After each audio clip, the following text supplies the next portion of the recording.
নওগাঁয় চলতি মৌসুমে ভালো দাম পাওয়ার আশায় আলু চাষ করেন কৃষকরা। তবে ফলন ভালো হলেও হিমাগার স্বল্পতায় আলু সংরক্ষণ করতে পারেননি তারা।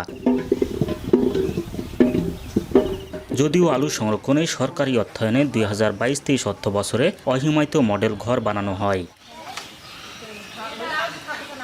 নওগাঁর আলু চাষী কৃষক সানোয়ার হোসেন অহিমায়িত মডেল ঘর পেয়ে শুরু করেন আলু সংরক্ষণ, কিন্তু সংরক্ষণের 3 মাসের মধ্যেই 100 মণ আলু পচে নষ্ট হয়ে যায়।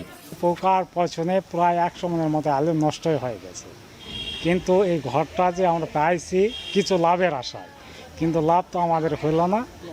এবছর আলু চাষে বিঘাপ্রতি খরচ হয়েছে অন্তত 35,000 টাকা, যা গেল বছরের তুলনায় 5 থেকে 6,000 টাকা বেশি।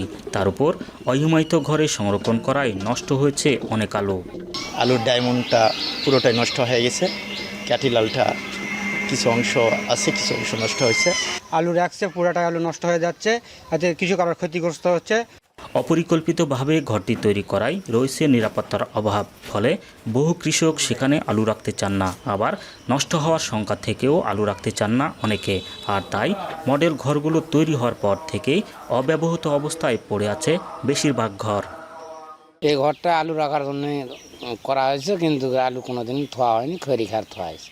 এখানে যে কোনো সময় চুরি অথবা পচে যেতে পারে, এই জন্য এখানে সাধারণত রাখে না। 1 মণ আলু রাখেন, 1 মণের থেকে নয় আপনার 5 কেজি নষ্ট হবে বা শুকিয়ে যাবে, কিন্তু বাকি 35 কেজি সে তুলনায় অনেক আমাদের লাভজনক হবে। আলু রাখার জায়গাটা তৈরি করা হয়েছিল লক্ষ লক্ষ টাকা খরচ করে, কিন্তু এখানে এটা দিয়ে কোনো কার্যক্রম হচ্ছে না, এটা সব কিছু নষ্ট হয়ে যাওয়ার মতো। তবে কৃষি কর্মকর্তা জানান, অহিমায়িত মডেল ঘরে আলু সংরক্ষণ করলে যেমন খরচ কম হয়, তেমনি কৃষকরা তাদের সময় মতো আলু বিক্রি করতে পারেন। প্রাকৃতিক উপায়ে 4 থেকে 6 মাস আলু ভালোভাবে সংরক্ষণ করতে পারে। তো এতে লাভ হয় কি, কোল্ড স্টোরেজের খরচ কমে, মানে কৃষক আর্থিকভাবে লাভবান হয়। তো কৃষক তার সুবিধা মতো সময় আলু বিক্রি করতে পারে। কোল্ড স্টোরেজে আলু রাখলে দেখা যায় সে তার ইচ্ছা মতো সময় আলু বিক্রি করতে পারে না। কৃষি সম্প্রসারণ অধিদপ্তরের তথ্য মতে জেলায় 7টি হিমাগারে ধারণ ক্ষমতা 46,530 টন। উৎপাদিত অতিরিক্ত আলু বিভিন্ন জেলায় সরবরাহ করা হয়। আব্বাস আলী, এখন, নওগাঁ।